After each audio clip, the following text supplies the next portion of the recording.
наш свет и наш покой, упование, Бог святой. Твоя милость велика, Твоя правда высока, Твоя сильная рука нас ведет издалека. Дух Святой, дорогой, драгоценный Дух Святой, наполняй сердца славою Отца.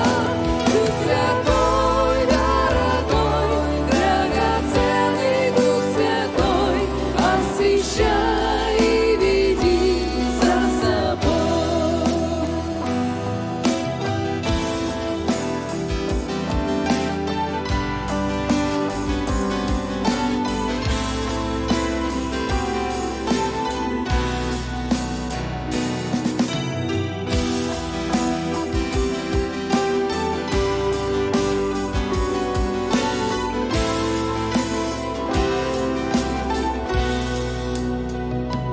Твоя милость велика, Твоя правда высока, Твоя сильная рука нас ведет издалека.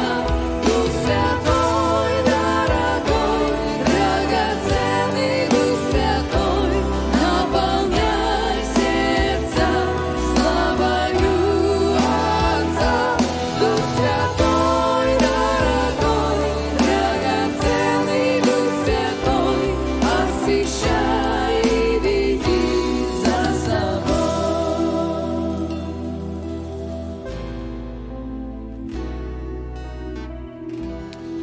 Всех приветствую, братья и сестры.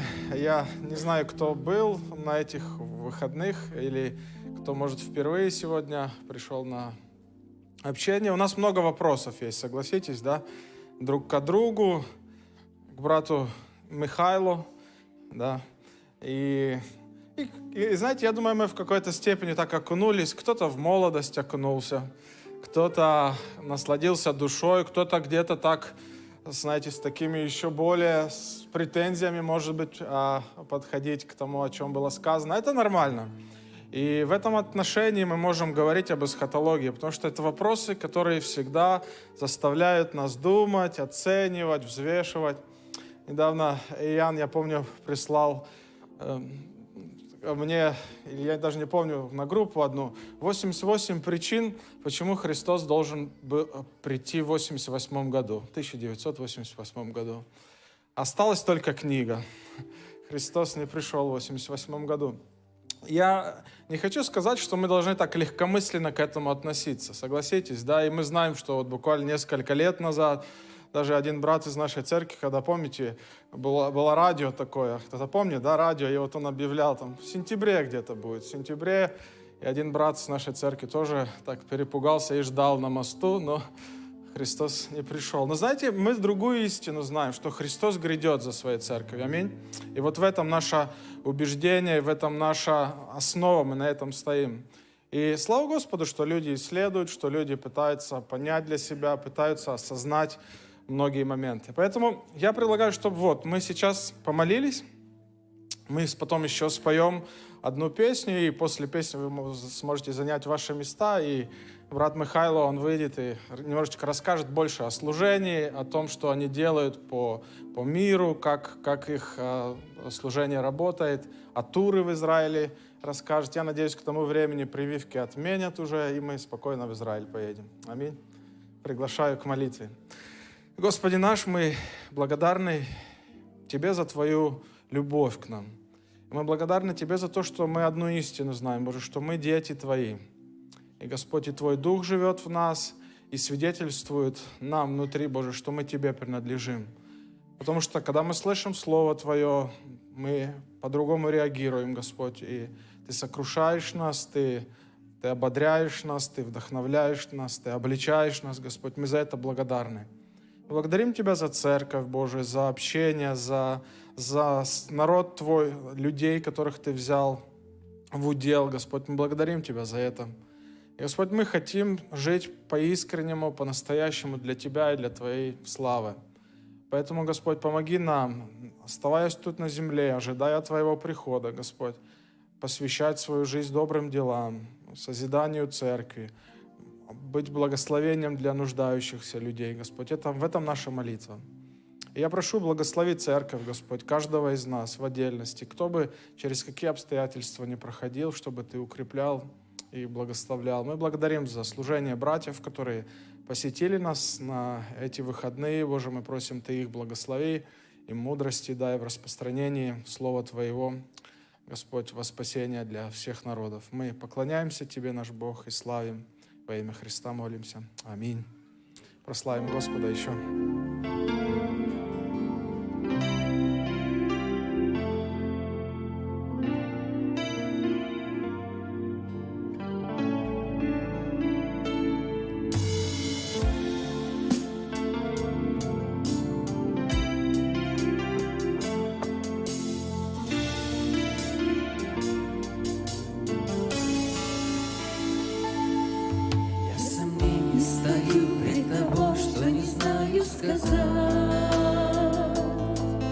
Моя жизнь вызывает лишь боль, заставляя молчать. Вижу лень, лицемерие, желание и гордость внутри. И я снова прошу двери милости мне отопри.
Well, I want to thank you all for coming back. You could have been in 12 other places besides here.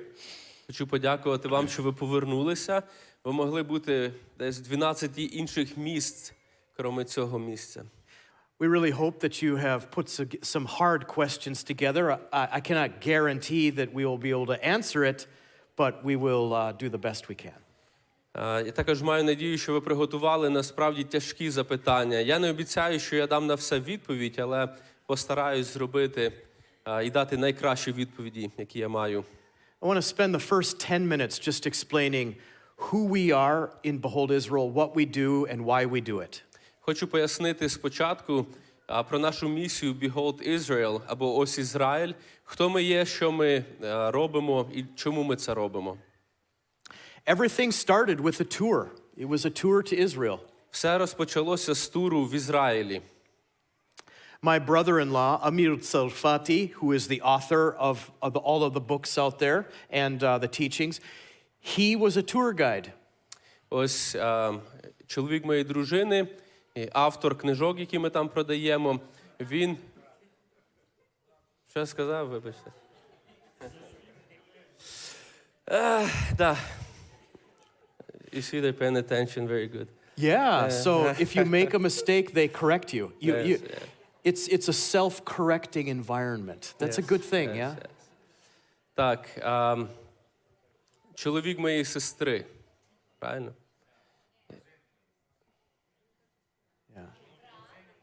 Yeah. So if you can imagine, tour groups come to Israel, they learn about Israel, they get excited about the Bible and prophecy, and they come back home, and then they say, we should get Amir to come and speak. And that's how... Ось їдуть групи в Ізраїль, проходять тур, їм дуже подобається, вони повертаються назад і кажуть, ми хочемо, щоб Амір повернувся, приїхав до нас і розказав нам більше. So when he speaks, then it creates more interest for tours. After he tours, more people want him to speak. And it's a cycle that just grew a ministry. І ось, коли люди йдуть на тур, їм дуже подобається те, що вони вивчають. Коли вони повертаються, вони його запрошують, Амір приїжджає і проповідує, і людям ще більше подобається. Ось таке коло починається зацікавленості. So Behold Israel is about giving people a chance to behold or see or interact with Israel. І ось місія Behold Israel дає можливість людям побачити і зрозуміти більше про Ізраїль. And after some time, I'd say about 10 years, we developed a Facebook channel, a YouTube channel, Instagram channel, and now a Telegram channel. І ось за 10 років в нас з'явилася сторіночка в Фейсбуці, в Інстаграмі, в Ютубі і тепер в Телеграмі також. In fact, if you go to YouTube, if you just type in Behold Israel, you'll see myself and Amir on all of these І ось, videos. якщо ви зайдете в Ютуб і напишете Behold Israel, ви побачите і мене, і Аміра, там у нас є багато відео, багато інформації. So that's how it started. Now I want to just speak about what do we do? І ось так це все розпочалося. Тепер я хочу поділитися і розказати, що саме ми робимо. In addition to the channels, we do speaking tours, including this one.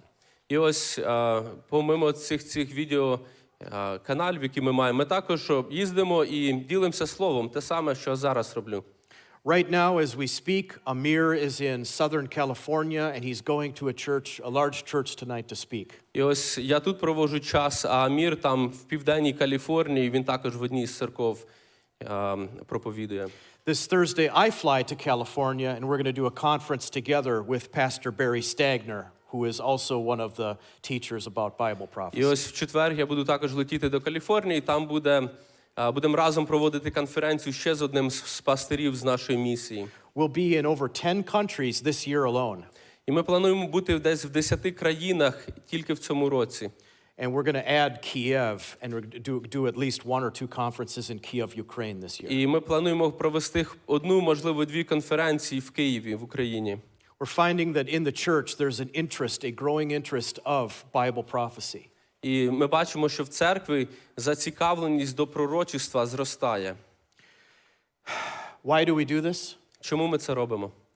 We're finding that in the churches, a lot of times pastors don't know much about Bible prophecy. Ось виявилося, що в церквах, а навіть пастори не знають багато про пророчества Біблії. We also know there's a lot of YouTube channels and fake teachers out there that are making it very confusing. Ми також знаємо, що в інтернеті дуже багато інформації, відео неправильного вчення, які тільки запутують людей. We work very hard at our teachings. Ми дуже тяжко і стараємося якісно працювати, щоб вчення було правильне наше.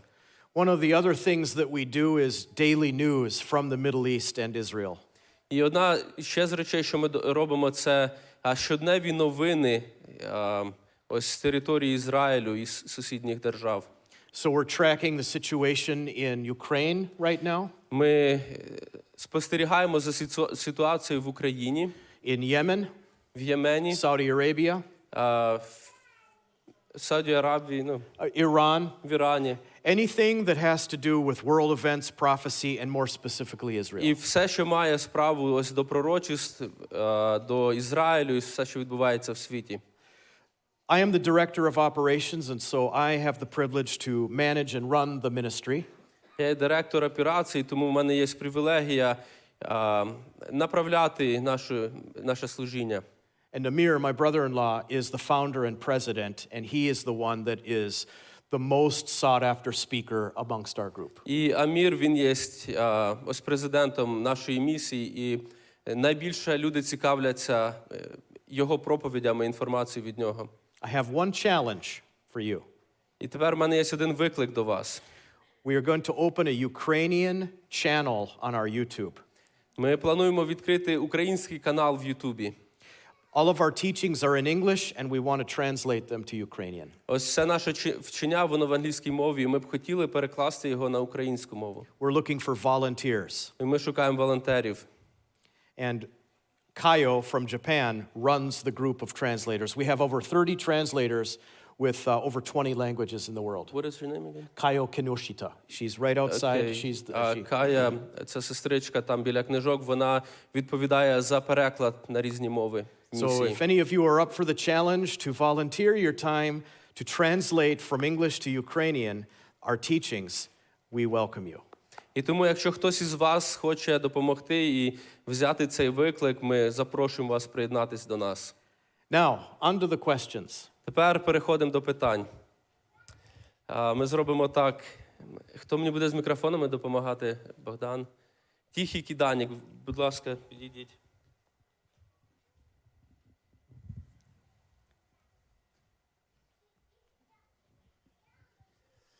Так, брати будуть носити мікрофони. Якщо ви маєте запитання, підніміть руку, до вас підійдуть. А якщо ні, висилайте тоді, будь ласка, ось на номер телефона. І так розпочнемо. Тому дамо привілегію. Хто хоче, будь ласка.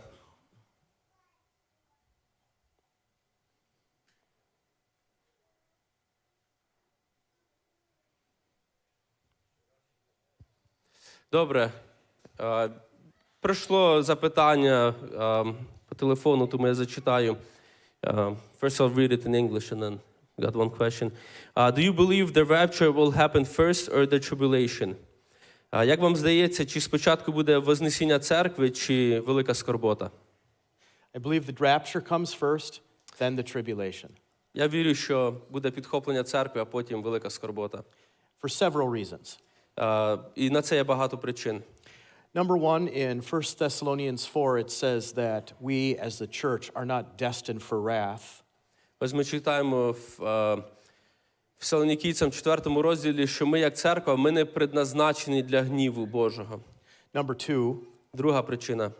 the last set of 7 of Daniel's prophecy, he says is designed, the whole set is designed for Jerusalem and the nation of І Israel. ось останні семірки з пророка Даниїла, вони всі говорять про народ Ізраїля. Number three, the word for church in the book of Revelation, they do not use it from chapter 4 all the way until the second coming. Третя причина – це те, що слово «церква» в книзі об'явлення після 4 розділу не згадується аж до кінця. Next reason is in the tribulation period, There are two witnesses that preach the gospel and an angel. Ще одна причина те, що під час скорботи буде два свідка, які будуть проповідувати Євангелію, і також там говориться про ангела, який прийде і буде свідкувати. There is no church. Там не згадується церква. Additionally, І ще більш того, the early church, Polycarp, Irenaeus, and many others also wrote about a pre-tribulation rapture. також сама перша церква, Полікарп і інші перші оці церкви, вони говорили і вірили, що захоплення церкви буде до великої скорботи. If you want more to go off of, go to our YouTube channel and then type in the rapture according to the early church. And there you'll find, that's the teaching I did out in Virginia earlier last year. And that has all the information. Також, якщо вас цікавить це питання більше, тому вийдіть в YouTube і напишіть вчення ранньої церкви щодо підхоплення. І там ви знайдете одну з моїх проповідей, як я відкривав цю тему в деталях. I will say this disclaimer. This is something that I need to say. І я скажу одну річ, яку мені потрібно сказати. I know that many believers have different views on the rapture. Я знаю, що в багатьох християн є різні погляди щодо підхоплення церкви. I am open for a conversation, and many of my friends, very close friends, have different views. І я відкритий до дебатів. Багато з моїх друзів, вони не погоджуються з всіма моїми поглядами.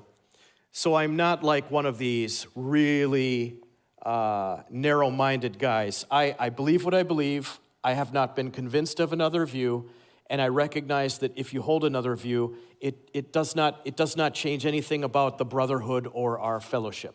І ви знаєте, я вірю в те, що я вірю. Інші погляди, вони мені здаються не сильно переконливими. Але якщо хтось не погоджується з цим, то це не мішає нам дружити і спілкуватися. Добре, я буду читати наступне питання. So the next question. How can people be saved after the rapture? Doesn't the Holy Spirit leave as well? Це таке питання. Як можуть люди спасатися після вознесіння церкви? Тому що Дух Святий буде також забраний. Remember, in 1 Thessalonians chapter 2, the word used is restrainer. Пам'ятаєте, ось ми читаємо знов Фесалонікійцям, там слово в російській мові «удержуючий», здається так. The restrainer is the Spirit of God in the church providing a restraining force against lawlessness and evil. І тому ось цей, хто утримує, ми з Біблії бачимо це від Бога, той, хто утримує зло, щоб воно не розповсюджувалось по землі. When the church is removed, І коли церква буде забрана, you and me with the Spirit of God, because we are gone, we will no longer be restraining evil anymore. The world will get what it wants. І ось коли ми з вами забрані, і Дух Божий буде забраний з нами, тому не буде цієї утримуючої сили, і світ отримає те, що вони хочуть. Does it mean that the Spirit of God leaves the earth? І чи це значить, що Дух Божий залишає землю? No. Ні. The Spirit of God remains everywhere. He's God. He's everywhere. The Ви Spirit is знаєте, everywhere. Дух Божий, він повсюди. Він Дух Божий. Він просто водночас в всіх місцях. However, Але anybody that comes to faith in the tribulation будь-хто, хто прийде до віри під час скорботи, will have no power because all the believers will have been removed, and they will not sit on city councils, they will not be leaders of companies, they will not own their businesses. In fact, believers in the tribulation cannot participate in society because they will have to worship the beast and take the mark. They won't, they'll run. І тому під час скорботи ті, хто прийдуть до віри, вони не зможуть ніяку соціальну позицію займати, вони не зможуть бути в політиці, ніде не зможуть, тому що їм або потрібно буде прийняти знак звіря, або дето тікати і ховатися від влади. Tribulation saints will have no restraining power. The Spirit of God will be there, but the church with the Spirit will no longer be in functioning, restraining properties. Дух Божий все одно буде на землі, але його функція буде інша, і церкви вже не буде, і не буде віруючих людей. It's a great question. Це дуже гарне запитання.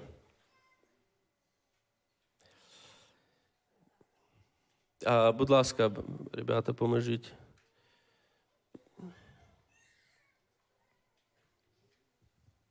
Читая Евангелие, когда рождественские события происходили, мы знаем, что мудрецы пришли к Ироду, и законники, священники смогли вернуться ко всем пророкам и утвердительно сказать, где родится Христос, в каком городе, и что это приблизительно уже то время, когда Он должен родиться. Чем евреи аргументируют, что Он не родился, если все пророки указывают на это? И последующий вопрос. Как с евреем можно говорить, когда он отвергает это и признает Христа только как пророка, но не как Мессию? Альона, знаєте, можеш дуже гарно по-англійськи запитати. Тому... Давай, будь ласка. Okay, I'm going to switch to English and just going to say that. Okay, so we know that in Matthew it's written when the wise men came to Herod and they were looking for Jesus, all the законники, help? All the men that studied the Bible, that everybody who knew prophecies and everything, they were right away able to find them and point out to Bethlehem and say, this is about the time, and that's exactly where he's going to be born. Yes. So at this point, how did you argument that Jesus was not born if everything in prophecies point out to that time? And they admit that he was born then, but he was just a prophet, not the Messiah.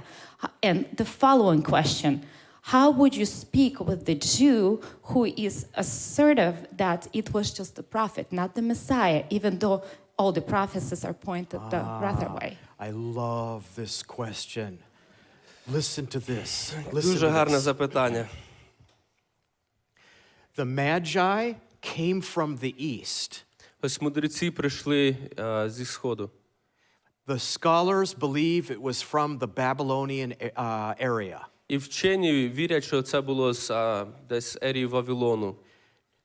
After Daniel proved to the king that he was truly connected to God to interpret dreams, he was made a leader in the kingdom, and he had full control over all the magicians and diviners, and he had complete training of this whole entourage of people. He had complete authority over them. Пророк Даниїл, коли він доказав царю, що він дійсно має контакт з Богом, і в нього є знання від Бога тлумачити сни, то цар віддав йому повністю владу над всіма мудрецями, над всім їхнім вченням, над всім тим, що там відбувалося, ось саме в сфері цих мудреців. He explained his vision to them in Daniel chapter 9, 24 Він through пояснював 25, бачення, ми читаємо в книзі Даниїла, which predicts the exact year of the first coming of Messiah. і це пророчество якраз предсказує точний рік приходу Месії. He taught them Micah chapter 5 verse 2, which predicts the exact city, Bethlehem. І також ми читаємо з малих пророків, там говориться, що буде це конкретно з міста Віфлеєму. He taught them all of these things, and they were anticipating the Jewish Messiah, and that's why they came. They came specifically to worship the King of the Jews because they had known from Daniel's training exactly what the scriptures said. І ось Даниїл залишив дуже багато інформації, тому ці мудреці, вони дуже добре і чітко розуміли і знали, коли і в якому місці буде народжений Месія, як цар Ізраїлю. And they came to worship him as God, І вони прийшли not just a поклонитися prophet. йому як Богу, не просто як пророку. Daniel knew that the Messiah would be І God. Даниїл знав, що Месія буде Богом. So did the prophets Isaiah, Ezekiel, І також всі Jeremiah. пророки Ісая і Єзекіїл, і Psalm Єремія, 110, Psalm 110 under Псалом David. 110 Давида. Even Jesus quotes to the Pharisees, who was the Lord of David? It's as it Також says, who was the Lord of сам David? Ісус ось The він Lord said to my звертається Lord. фарисеям і каже, хто це написано, що Господь мого Господа, коли він говорить про Давида. So the short answer is the Magi understood the scriptures through Daniel, and they came to worship Jesus as the Lord, not just the Messiah or a prophet. І ось тому коротка відповідь, це, що завдяки Даниїлу мудреці знали, що буде народжений Месія, який являється не просто пророком, а він буде Богом. Very good question. But didn't Jews have the same information? Like, I would be shocked to know if Daniel wouldn't provide all this given information to the Jews, and all the scholars and all the teachers wouldn't have that. And apparently they did have it. They did. Because they were able to specify and find it right away. They did. They So, did. and yet they still deny it. It's because the Jewish leadership in Israel did not believe the same things that the people in the East were Ось teaching. дивіться, лідерство Ізраїля в той час, вони не вірили в все те саме, що вірили ці мудреці. If you read like the Apocrypha, the book of Maccabees, and you can see the evolution of the Pharisees and the Sadducees, Якщо if ви you see that, читаєте the апокрифи evolution of там that. і інші книги Старого Заповіту, які не є частиною Біблії, просто історія, ви побачите, як розвивалося ось направлення фарисеїв, садукеїв. Their interpretations of the prophets became authoritative, and the people living within Israel, they constructed their own version of the Messiah that was not biblical. That's why Jesus had such a hard time with the І Pharisees. ось, як вони тлумачили, євреї, як тлумачили пророків і пророчество щодо Месії, вони дуже змінили його по-своєму. І це чому, коли Ісус з ними проводив різні дебати, був бесіди, йому було дуже тяжко доказати свою точку зору. Now I will say, Joseph of Arimathea and Nicodemus were also Pharisees, but they could see the truth and they converted to Christianity. Ось Йосиф з Аримафеї In Israel. і Нікодім, вони також були фарисеями, але вони повірили Христу. Yeah. Never underestimate rabbinical teaching.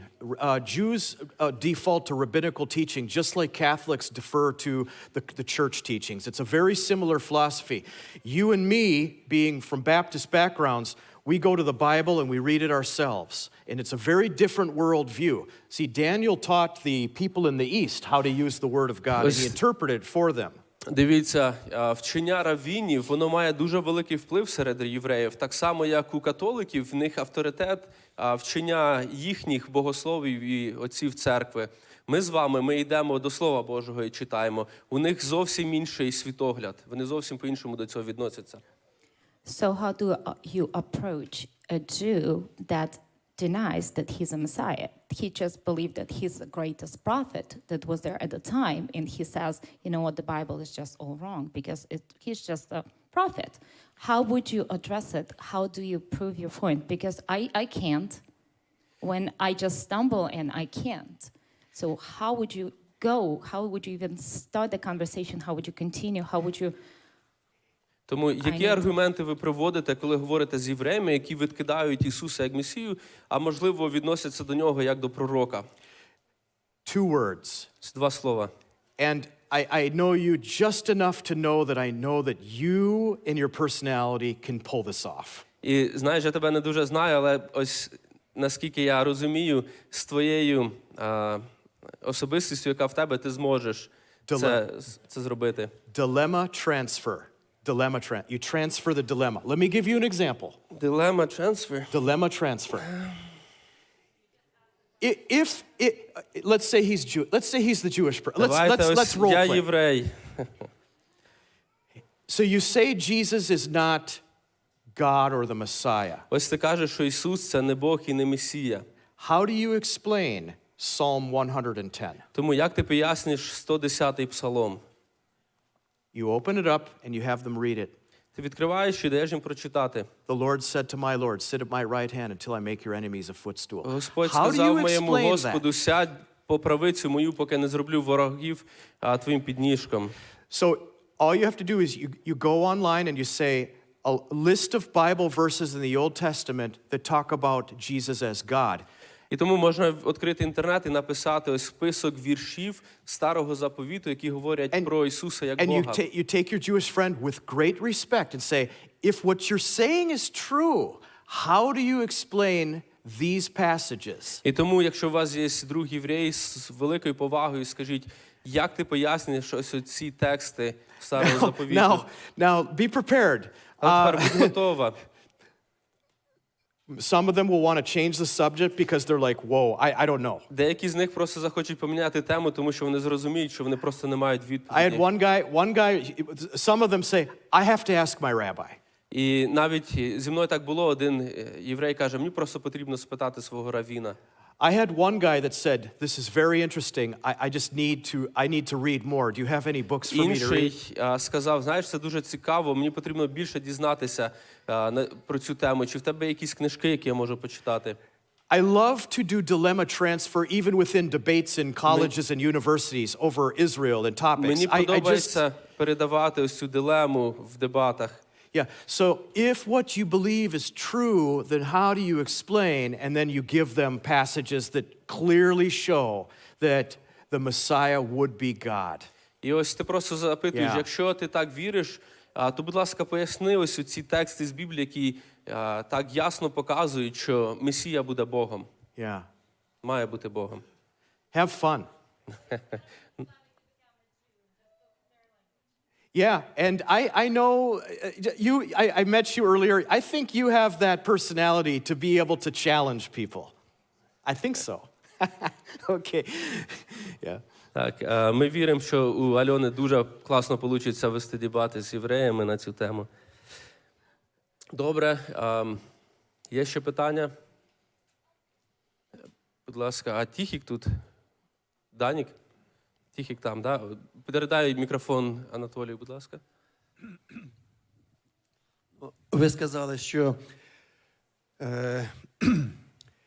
коли буде взята церква, ну і Дух Святий, який живе в серцях від Дня П'ятидесятниці віруючих, буде взятий, і ті, що навернуться під час скорботи, то вони що доповнять церкву пізніше, це як друга порція буде приєднання до церкви, чи це буде особлива група людей, ну, в майбутньому після їхнього навернення. Ну і до цього також ще споріднене питання. Якщо всі спасаються, всі спасені всіх віків, спасаються на основі жертви Ісуса Христа, тобто по благодаті, то остаточно це хіба не буде один збір, одне собрання віруючих в вічності? Чи буде? Будь ласка. So you said there'll be a chance for people to get saved after the church is going to be raptured. Now, who are those people going to be? Are they going to be like in separate category, or are they going to be part of the church that are going to come in later? Also, doesn't everybody get saved based on the same level, meaning by the blood of Jesus Christ? І Так, що всі, оскільки всі спасені будуть, вони спасені на одній підставі, на підставі жертви Ісуса Христа по благодаті, то хіба вони не будуть складати одну групу спасених людей у вічності? Чи це будуть різні категорії? Церква окремо, праведники Старого Заповіту окремо, спасені під час великої скорботи окремо, ну і так далі. So everybody is based only on the, they get saved through Jesus Christ. So how's it going to be if people get saved after rapture? Going to be like a different category, or everybody's going to be one, in one unity? How is it going to work? Is categories or just one group? Fact number one, there is salvation under no other name except Jesus, period. Перший факт – це, що спасіння тільки через Ісуса Христа, і це точка, це істина. Secondly, the church is not supposed to go through the tribulation. It's designed for Israel to come back to the Lord and for any Gentiles to have a chance, a last chance before Jesus' second coming. І ось велика скорбота, вона не для церкви, вона предназначена для того, щоб повернути євреїв до Бога, але також це буде останній шанс для язичників отримати спасіння. How do we know this? Звідки ми це знаємо? Daniel's prophecy says that the whole time period is designed for the Jerusalem and the Jewish people to bring them to their Messiah. І ось ми знаємо в пророка Даниїла, що весь цей час скорботи, він саме націлений на Ізраїля, щоб повернути їх до їхнього Месії. In Zechariah chapter 12 verse 10, it Захарії, 10 розділ.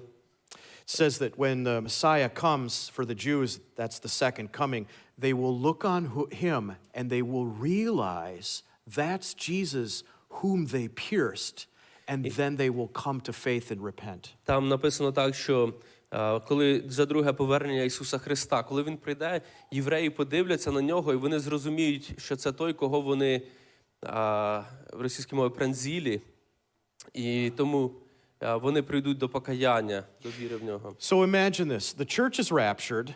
Let's just say we were all raptured now. І ось Boom, we're уявіть собі, raptured. церква взята, да, нас немає, нас всіх забрали. There's still a ton of people, non-believers all over the world. І ви знаєте, буде дуже багато людей, залишених на цій землі, невіруючі. They still have Bibles sitting everywhere. Будуть Біблії везде лежати. They'll probably still have online teachings for a little bit of time. Мабуть, буде багато вчення ще в інтернеті, християнських проповідей. The Spirit of God will still be working on the earth. Ви знаєте, Дух Божий ще буде продовжувати працювати на землі. But when they come to faith, Але коли вони Jewish прийдуть до people, віри, Gentiles, євреї чи язичники, the world will no longer tolerate Christians. They will be on the run, and світ не things буде will get більше worse. терпіти віруючих. Віруючим їм прийдеться переховуватися. They'll roll out the mark of the beast, worship of the beast. Буде представлено начертання, знак звіря. These are just people that are left on earth that can come to salvation, but the cost is so much higher. But there will be many that come. Які залишилися на землі, і в яких є шанс покаятися, але ціна дуже велика вже, дуже велика. Але все одно будуть ті люди, які будуть навертатися до Бога. The book of Revelation speaks of multitudes of Gentiles that come to faith. І ось ми читаємо в об'явленні про просто натовп народу, які прийдуть до віри. It speaks about, the prophecies speak about all Israel will be saved. Even in Romans 9 through 11, Paul says. Ми навіть читаємо і в Римлянах, і в об'явленні, що весь Ізраїль буде спасений. Yeah. So those who left on the earth will have choices, but they will not have the freedom that you and I have, or the ability to restrain evil on levels in society that we have now as Дивіться, believers. ті люди, які залишаться, в них буде шанс для спасіння, але вони не зможуть уже мати таке добре життя і те, що ми зараз маємо. І не буде уже Дух Святий працювати в тій мірі, як працює зараз. They'll have two witnesses to preach the gospel Там within the буде два tribulation. свідка, які будуть говорити Євангелії. Those two witnesses, of course, killed. Їх потім уб'ють. And they'll also have an angel from heaven speaking forth the gospel. Також ангел з неба прийде, буде проголошувати Євангелію. It also says they'll have 144,000 Jews from all of these tribes that will be Сказано, servants of the Lord during що this буде time. 144 тисячі євреїв з різних колін Ізраїля. Yeah. And until the second coming, there is going to be opportunity, but it is different from now. That's why I say, don't think, I'll care about God things later. I don't need him now. Тому аж до другого приходу Ісуса Христа буде шанс спастися. Але дивіться, не думайте, що то будуть добрі часи, або це буде так легко і просто.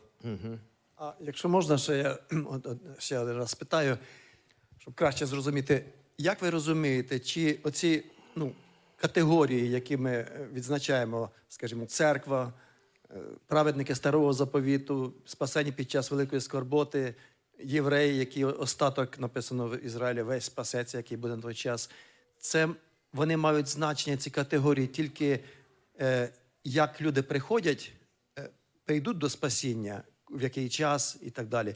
Чи вони матимуть, як ви розумієте, чи це матиме значення для вічності, ці категорії? Вони існуватимуть? Конкретніше, оце питання мене цікавить. Давайте запитайте по-англійськи. Я розумію. Okay, I will try. Yes. My English is not so good. These categories, like church, the righteous people of Old Testament, and people who will come during the tribulation period, does it mean only how people come to Christ, come to salvation, or these categories will exist in eternity also? What do you think? No. These are just different stages of how Jesus is going to close things up. Same gospel, same Jesus. Ultimately, everybody gets a new body in the new heavens and the earth, and it's all flat. Ось це має відношення до того, як різні категорії, як по-різному Бог працює з людьми. Але всі спасаються через Ісуса Христа, в небі всі отримають нове тіло, і ми будемо всі на одному рівні. Yeah, after the great white throne judgment and then the new heavens and the new earth, Everybody that doesn't get thrown into the lake of fire goes in and has a brand new body. And it's І ось Jew, в самому Gentile, кінці, everybody. після суда всієї землі, ті, хто не будуть вкинуті в озеро вогнене, вони будуть з Богом, будуть на одному рівні. Yeah, you can pick up on that in Revelation 21 and 22. Можна це прочитати в об'явленні 21-22 розділ.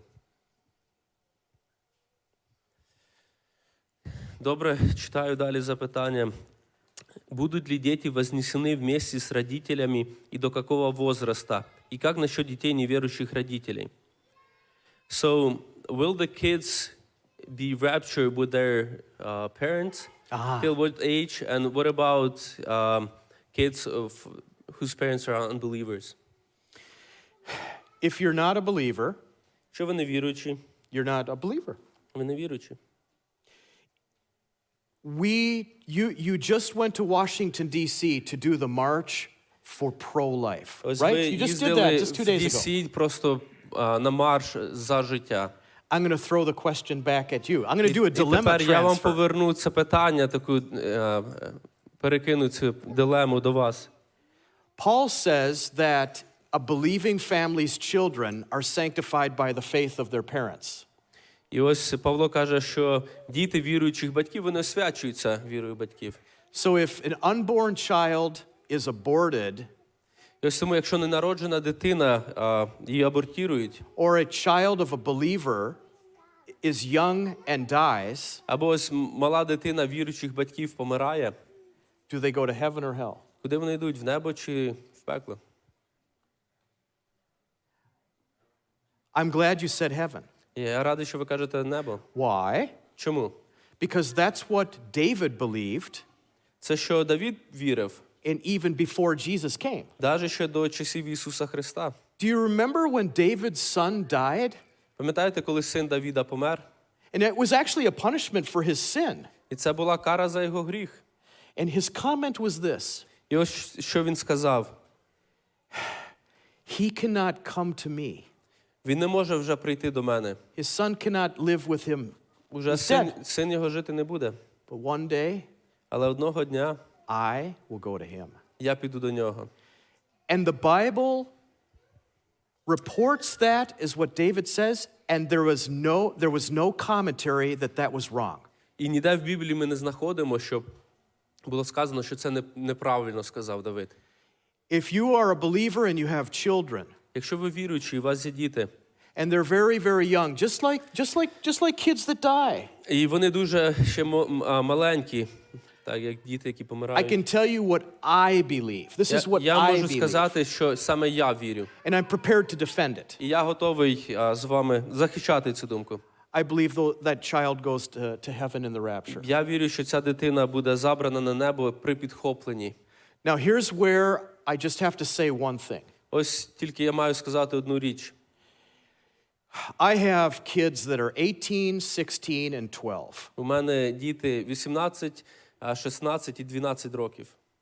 As children get older, they have a sense of right and wrong, and the Bible even says that. І ось як діти стають дорослішими, вони починають краще розуміти, відчувати добро і зло. І навіть Біблія про це говорить. I would like to think that if the rapture happened, that all of my kids would come in the rapture. I would like to think І that. мені хочеться думати, що якщо буде підхоплення зараз, мої діти також будуть забрані. My oldest is a believer and she's baptized. Моя старша донька, вона віруюча, вона охрещена. My two other ones have not been baptized, and they would profess faith, but I don't know where they stand with Jesus. І двоє молодших, вони не охрещені, але вони визнають віру в Ісуса Христа. Ну, насправді, я не знаю, де вони стоять з Христом.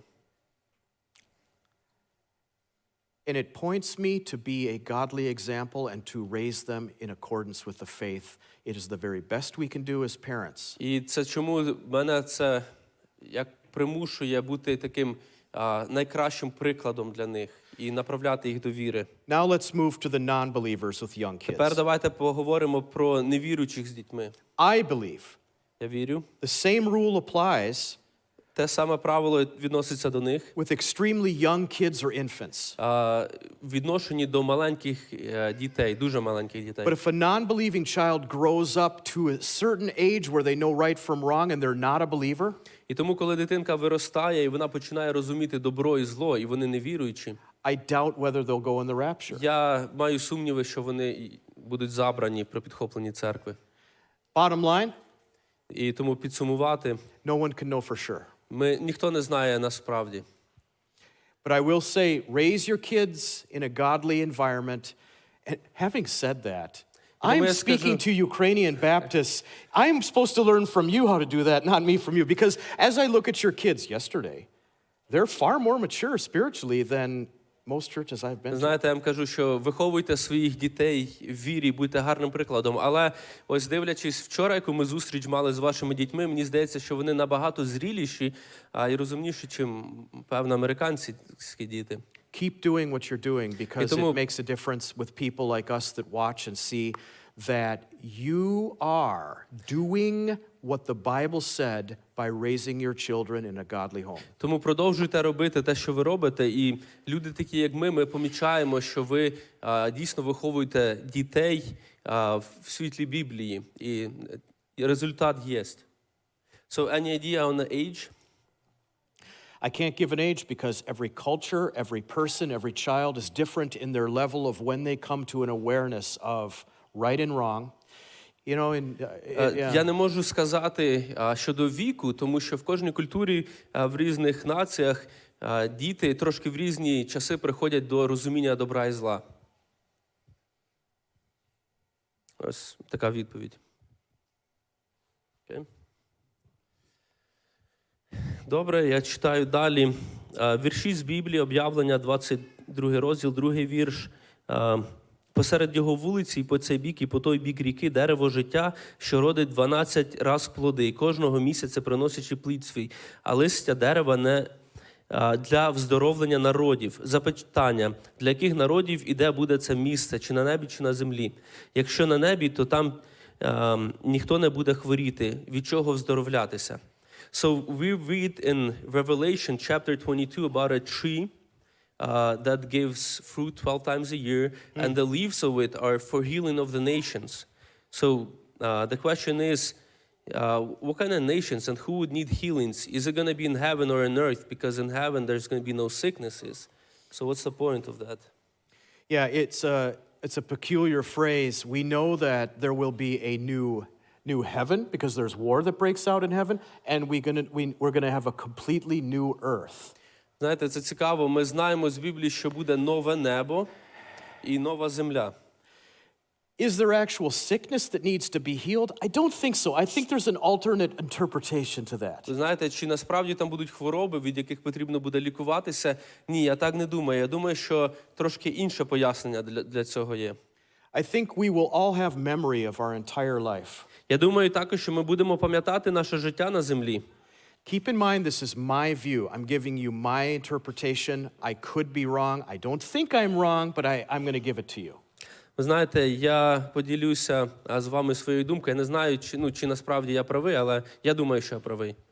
It's like all of our memories of past pain, consequences of sin, and the covering of Jesus' blood over all of that.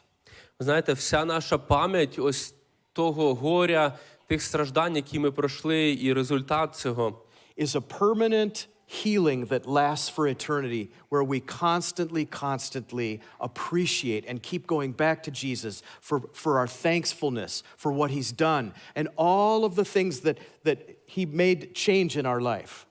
Ви знаєте, ми будемо пам'ятати, і тому ми будемо постійно вдячні Ісусу Христу за ту зміну, за Його спасіння, за все, що Він зробив для нас. І тому це буде таке, як вічне зцілення, вічна подяка. It's in my opinion, it's one component that drives us our worship, not just for who he is, which is a huge and main part of worship, but the things that he has done for us and those healings that he has performed in our lives through his power of the blood. І ви знаєте, це один із компонентів, те, що допомагає нам дійсно поклонятися Богові. Ми, звичайно, поклоняємося Богові в першу чергу за те, що хто він є. Але дивлячись на наше життя, звідки ми прийшли, що Бог зробив для нас, це також буде великим, і воно є компонентом нашого поклоніння йому. I'll do another dilemma transfer. І тому я хочу вам передати також ще одне запитання. Will people in the millennium still need to choose to invite Jesus in their life? Дивіться, ось в тисячолітньому царстві, чи потрібно буде людям запрошувати Ісуса Христа стати їхнім Спасителем, Господарем? After all, Satan is bound. Ми ж знаємо, що сатана буде скований, The demons are bound. також і всі демони з ним. Jesus is the king. Ісус буде царем, He's got a perfect kingdom. і це буде досконале царство. The church has perfect bodies that are ruling and reigning as well. І тому церква, всі в церкві будуть мати досконалі тіла, які будуть також правити. But the people on earth still have their normal bodies like ours right now. Але люди на землі будуть мати такі ж самі гріховні тіла, які ми зараз маємо. They still need Jesus. Їм також потрібний буде Ісус. And they will have bad decisions, they will have a human nature. І в них буде людська природа, будуть робити неправильні вибори. There's not a single soul in eternity that will not be able to remember the past life or certain sins to be absolutely grateful that the Lord has healed them and that they can remember this healing as they look to the future and remember the past that drives them. І ось будуть люди, які будуть дивитися на Бога і пам'ятати свої помилки, від чого Господь їх спас. The other option І ось другий варіант. is to say that there's a problem in the new heaven and the new earth Потрібно сказати, що є проблема на новій землі, в новому небі. that needs healing. І там потрібно зцілення.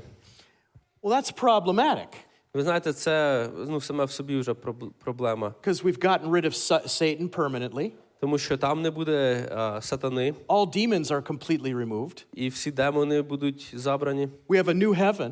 У нас нове A new небо, earth. нова земля. We have all of the souls now that are completely perfected. Everybody has a І perfect body. всі люди будуть вже досконалі. So I think the first option makes more sense to І me. тому я думаю, що, мабуть, перший варіант, який питались пояснити, це те, до чого я схиляюся. In any event, we'll find out. Але, ви знаєте, прийде час, ми дізнаємося. We'll find out.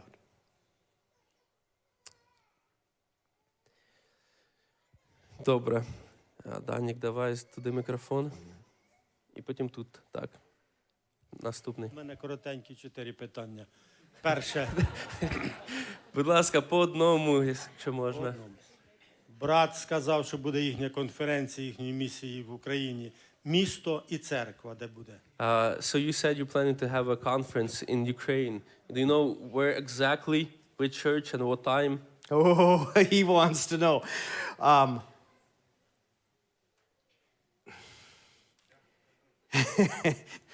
I am speaking with Roman Kapran, Я розмовляю з Романом Капраном. and it will be in Kiev, Це буде в Києві. in at least one church location. І, хоча б в одній з церков там буде. And we are looking for some people to help us. І також ми шукаємо людей, які зможуть нам допомагати. Can you do this? Can you do like a wink? Is Це that такий appropriate? намек. Yeah, I don't know. In some cultures that's offensive, but I No, that's all right. Yeah, okay. Зрозумів, дякую. Thank you. Назар, друге питання. Откровення So, next question. 26. Хай найде, брат. 20 глава, 6 вірш Откровення. Revelation, chapter 20, verse 6. Питання таке. Блажений свят, имеющий участие в воскресении первом. А у Фессалоникийцам написано так, що при гласі Архангела і трубі Божией мертві воскреснуть прежде. То за воскресение первое і за те, що при гласі Архангела період Вознесіння, як брат казав, мертві воскресають прежде. Яке це перше воскресіння? So it talks about a resurrection, and then there's going to be a resurrection at the sound of the trumpet of Archangel, right? So what are these resurrections? Okay. And Yeah. So in Jewish theology, and we touched on this morning. In ось в Jewish богослов'ї theology, євреїв ми трошки про це говорили сьогодні ранком. it is believed that saints of the Old Testament would be resurrected at the coming of Messiah. І тому там вони вчать, що святі Старого Заповіту, вони воскреснуть при поверненні Ісуса Христа. So they died once, Вони померли одного разу, and then they're resurrected to go into the millennium with Jesus. і тому вони будуть підняті знову до життя, щоб піти в тисячолітнє царство з Ісусом. So that's the first Це resurrection. перше воскресіння. Then if you read on, Якщо ви читаєте далі, it says, blessed is he who shares in the first resurrection. написано, що благословенні Yeah. ті, хто будуть мати частку в першому воскресінні. Over such the second death has no power. What's the second death? І тому друга смерть над такими не має сили. Про що це за смерть? The second death is at the end of the millennium. І ось друга смерть – це в кінці тисячолітнього царства. Because it says here in verse 5, the rest of the dead did not come to life until the 1,000 years were ended. These are the non-believers. Ми читаємо далі, текст каже, що невіруючі, вони не будуть воскрешені. They died once Вони не in піднімуться до body, життя разом в першому they воскресінні. were not righteous to be resurrected for the millennium. І тому вони не будуть, вони не прийдуть до життя для тисячолітнього And now царства. they die again and are thrown into the lake of fire. І At the end тому of the millennium. вони будуть брати частку в другій смерті, тобто вони будуть вкинуті до озера вогняного. Believers will have been raptured, Віруючих буде забрано, піднесено. and this is speaking about the people that are on the earth. І вже далі говориться про людей, які залишаються на землі. Jewish saints, Святі євреї, people that come to faith in the tribulation, that ті, are які прийдуть dead, до віри that get killed. під час скорботи, але їх будуть вбито. And we have evidence of this in the New Testament where the Також- Jews say, we know that when the Messiah comes that we will be resurrected. Також ми маємо свідоцтво Нового заповіту, де євреї кажуть, ми знаємо, що коли прийде Месія, нас повернуть до життя, буде воскресіння. Yeah, that's really the Jewish worldview. І тому це таке ось єврейське вчення. Many people confuse the first resurrection with the rapture, and I І don't багато believe that. людей путають ось перше воскресіння з підхопленням церкви. Okay. Ну, і ще питання. Це Next таке за question. Вавилон. About Babylon. Ну, це система беззаконня, понятно. It's a Але system of evil. НАТО в Америці знаходиться. Далі Палац царства Єговістів в Нью-Йорку, центр. We got NATO, we got Вавилона Jehovah's Witness. все-таки чи в Європі, чи в Америці. So where's the center of Babylon? Is it the United States or Europe?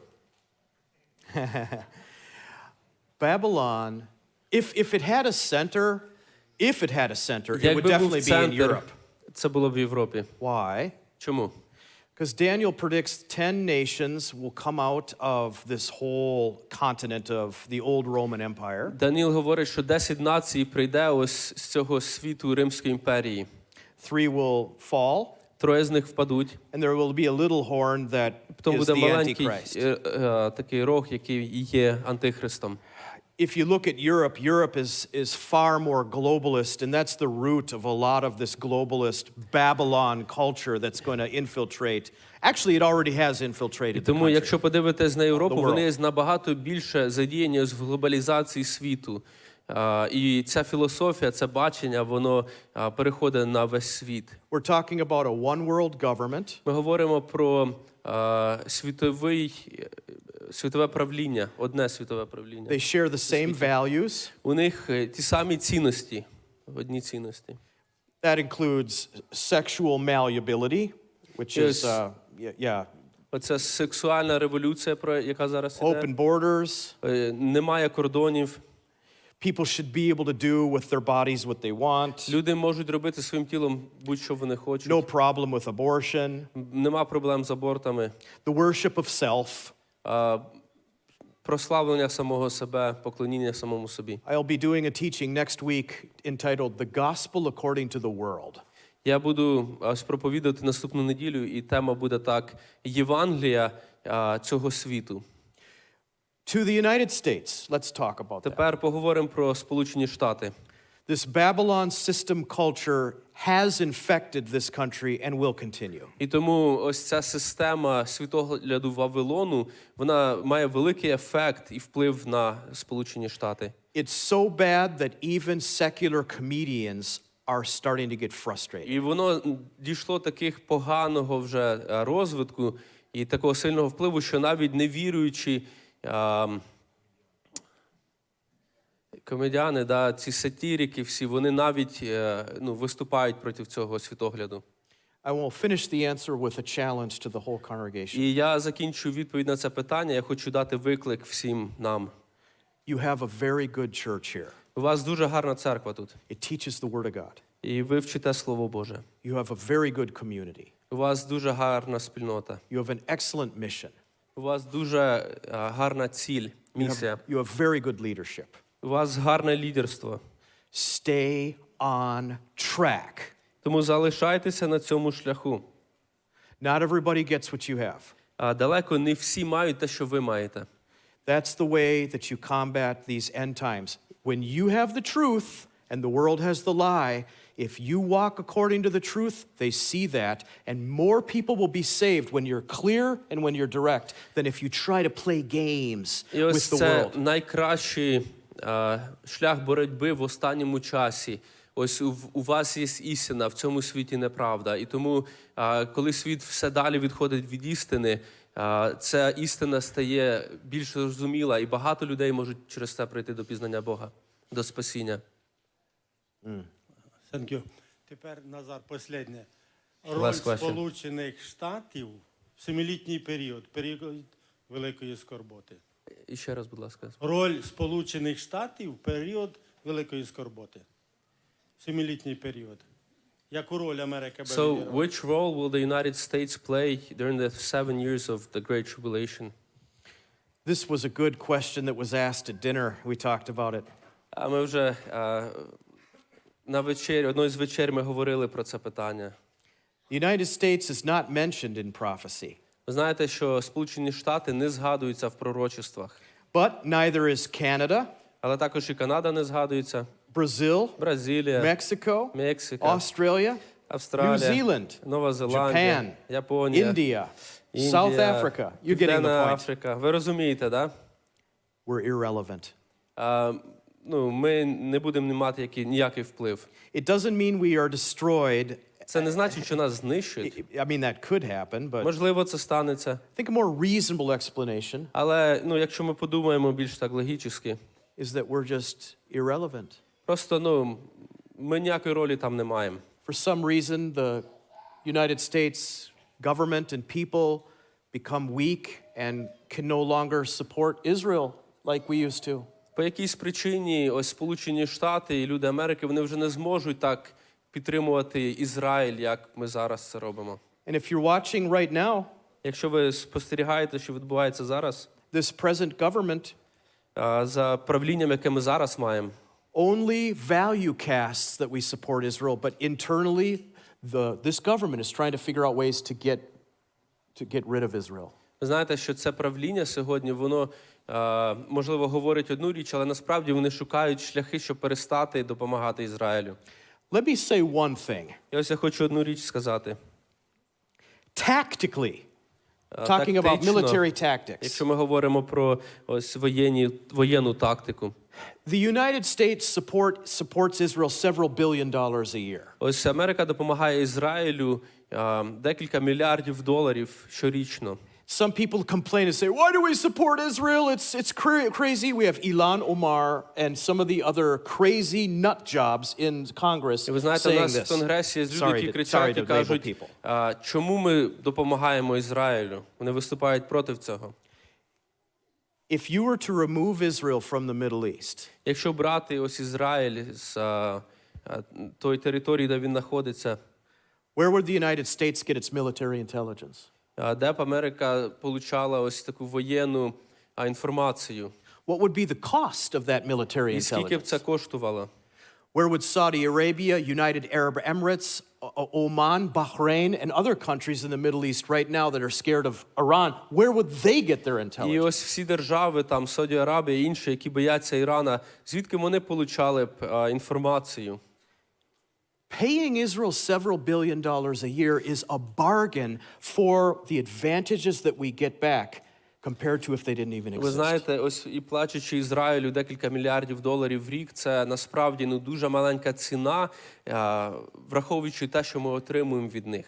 That has nothing to do with the Bible and everything to do with if I was going before Congress, I would make that case, and I could make that case with facts. І ви знаєте, якби, це ми не згадуємо Біблію, але якби я говорив до Конгресу Америки, я б саме ці аргументи приносив за користь Ізраїля. And even reasonable Democrats will nod their head and say you're І right. ви знаєте, навіть деякі демократи будуть погоджуватися з цим. So, thank you for letting me indulge in my passion there. Дякую, що ви зачепили ось те, що я насправді, мені дуже подобається. Так, давайте по черзі. Тут питання, і потім ми до вас прийдемо. Так, давай, Денис. Hello. Thank you very much for being here. I have a question about part. I was actually carefully listening to your speech last night, as well as the sermon in the morning.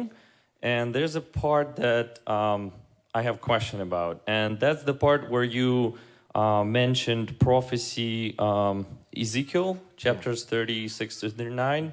And I did the homework, I read through all them, and I tried to wrap my head around. So if I heard you correctly, the hermeneutics part of it, you interpreted that that's prophecy about future times, Israel, Russia, possibly coalition, and I heard all that. Yeah. The problem that I have, or the question, is it seems like you didn't mention your exegesis part of it. So, meaning what this prophecy meant to the people back then, because that's the rule, right? So you need to draw your hermeneutics based on the exegesis. So if you could expand on what the prophecy of Ezekiel meant to the original listeners, Jewish people, before we talk about Russia. Thank you. Але чекай, давай тепер на український, на російський, будь ласка. Окей, я попробую. Давайте на русском. Я спросил его вопрос по поводу проповеди, по поводу того, что он говорил в субботу вечером.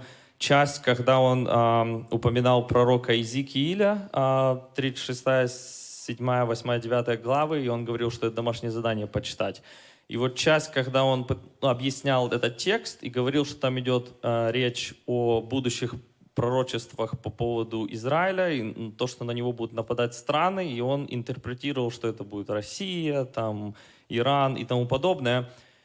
Но я у него спросил, как насчет объяснения, что этот текст, что он значил для изначального слушателя, то есть экзегетика, то есть те люди несколько веков назад, которым пророк Иезекииль писал, как бы они поняли, что Иезекииль имел в виду, когда он им писал, до того, как мы будем делать выводы, что это про Россию и тому подобное. Вот это мой был вопрос. Okay, let me represent the side of the skeptic first, that this was not future and today, but fulfilled in Ezekiel's day or closely after. Let's take that view Давайте first. спочатку я прийду з позиції скептиків, які говорять, що пророчества в Єзекіілі якраз говорилися не про щось майбутнє, а те, що відбувалося дуже скоро в той час. Because I want to equip you to know how to answer somebody if you say this.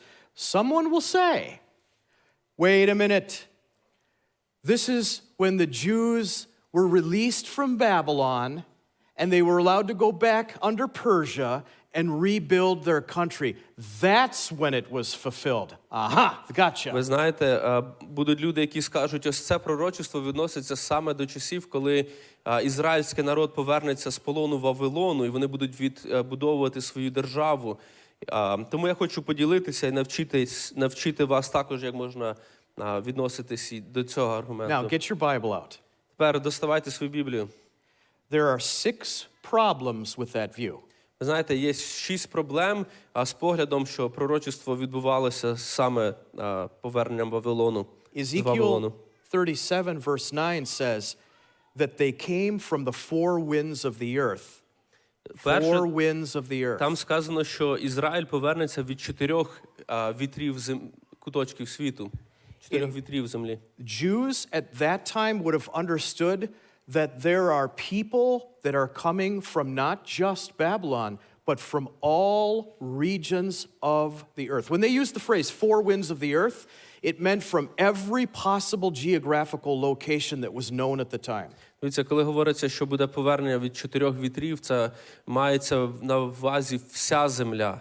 І тому люди в той час мали б зрозуміти, що це не говориться просто повернення з полону Вавилону, а буде повернення Ізраїля з усіх куточків землі. So not only coming back from Babylon, but Тому from all the nations. не тільки повернення з Вавилону, але повернення з усіх націй. Second problem with that view, Тепер друга проблема з цим поглядом.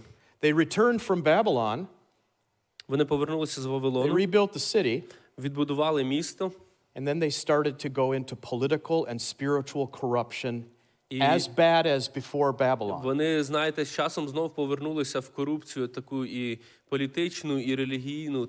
To the Було так point, погано, як і раніше було. to the point where they even lost their dependence, their independence to Rome in 70 AD. І ви знаєте, це дійшло навіть до того, що вони знов втратили свою незалежність Римській імперії. The passage talks about a great future. Ви знаєте, це пророчество говорить про дуже гарне майбутнє. A permanent king І назавжди буде вічний цар. in a permanent land. І вони будуть там вічно жити на тій землі. In history, in 70 AD, Titus destroyed Jerusalem. І дивіться, ось історія. В 70-му році римський імператор знищив Єрусалим.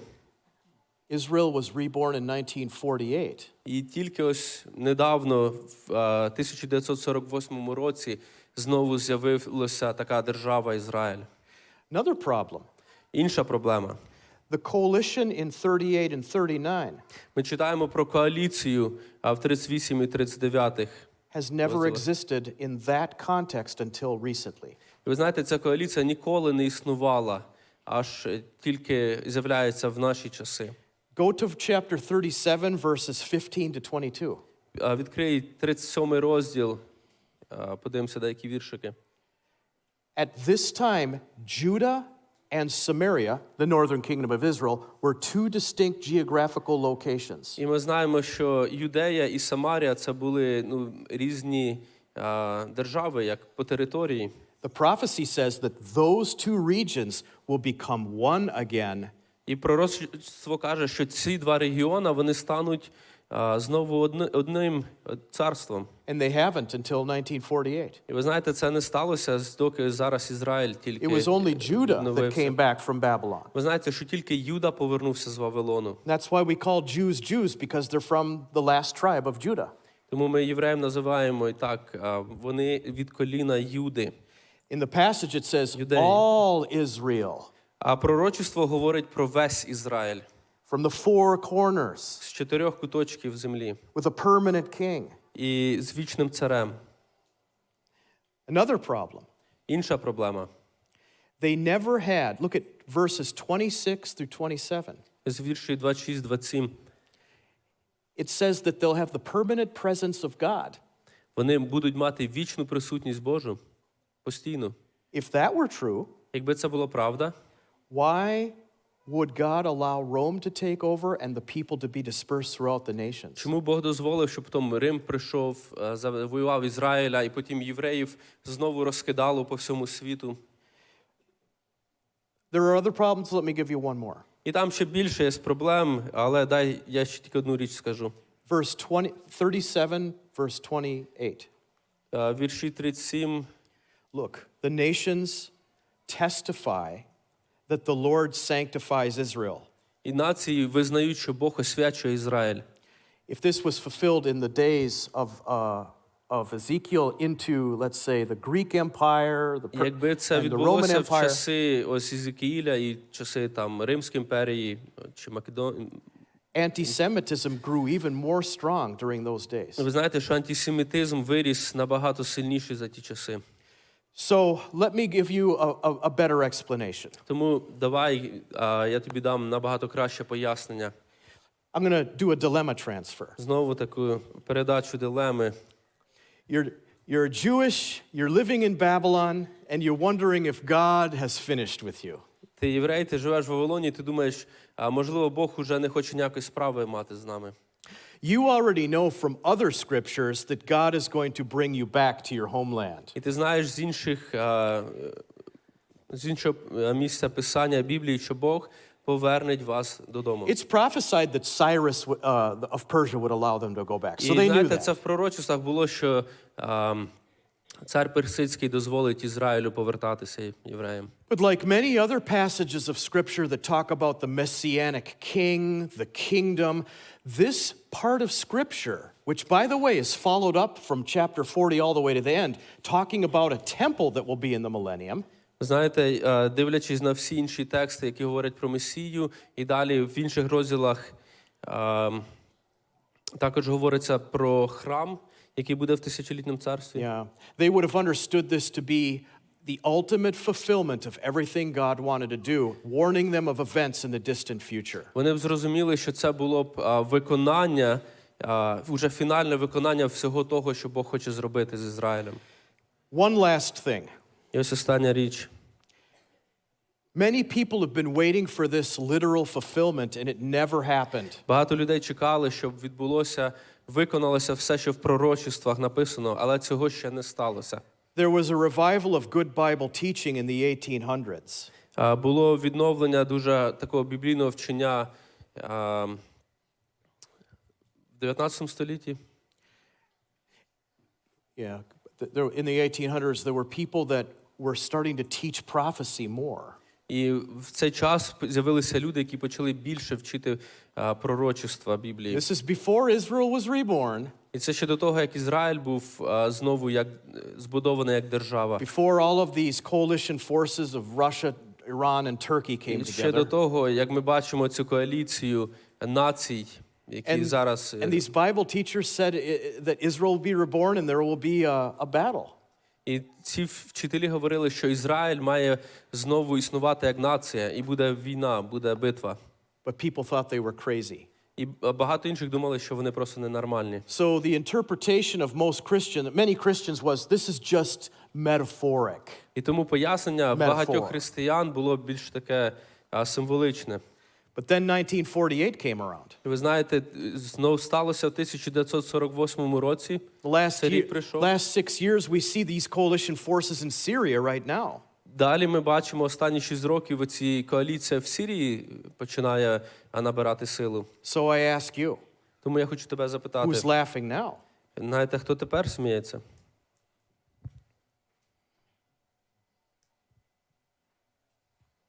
So just to make sure, so if I understood you correctly, the answer to my question was that Ezekiel's original intent when he was writing it to the audience back then was talking about the future events right before the second coming of Jesus. Yeah, he would have interpreted as the messianic coming, the king. Right, so it wasn't, so for them it would be something that they could not understand because it was talking about events that they, you know, in the future, that it was irrelevant to their historical time. Well, they hoped that it would happen in their time, but they didn't know. Okay, thank you. Тому це пророчество було написано якраз не на ті часи Ізраїля, але на далеке майбутнє. I got an additional homework assignment for you, though. Я хочу тобі дати ще одне завдання додому. What do you do with chapter 40 all the way to the end of Ezekiel, which talks specifically about a temple that has never been part of human history? Що ти будеш робити, ось, починаючи з 40-го розділу до кінця книги, там, де пишеться про храм, якого не Look into that and існує. see what your research yields. Подивись туди і зроби деякі висновки. It's very fascinating because after the Messiah comes, Дуже цікаво. Тому що після того, коли there will приходить be a Месія, place of worship буде місце для поклоніння in Jerusalem. в Єрусалимі. Specific dimensions. You can even build a model. It's І that там specific. навіть описані розміри. Yeah. So that's a peculiar question. Можна навіть модель побудувати. Тому це дуже цікаве питання. Там запитання, будь ласка. Тут хто Тіхік? By the way, good questions. Wow. I'm surprised that you're hanging in there. What Дуже time- гарні питання. Yeah. Давайте ви наступні, щоб по черзі трошки було.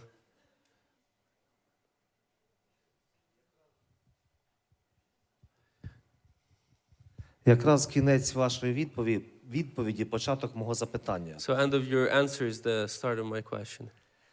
Новий Єрусалим. Як ви розумієте, це в буквальному розумінні з його розмірами, з назвою камінців, з перлинами воріт, з золотом на вулицях? Чи це потрібно розуміти в духовному? Чи це духовно потрібно розуміти? Це раз. І друге... Okay, чекайте. So the first question. We read in Revelation about the New Jerusalem, and it's the mansion and all gold and the precious stones. So do we have to understand that as a literal city, or is there some metaphorical explanation to it or spiritual meaning? And the second question. І про дерево життя згадували, яке родить 12 разів на рік. Але говориться 2 рази там перед цим і після того, що ночі там не буде, день. Як можна рахувати місяці чи роки без періоду день-ніч, день-ніч?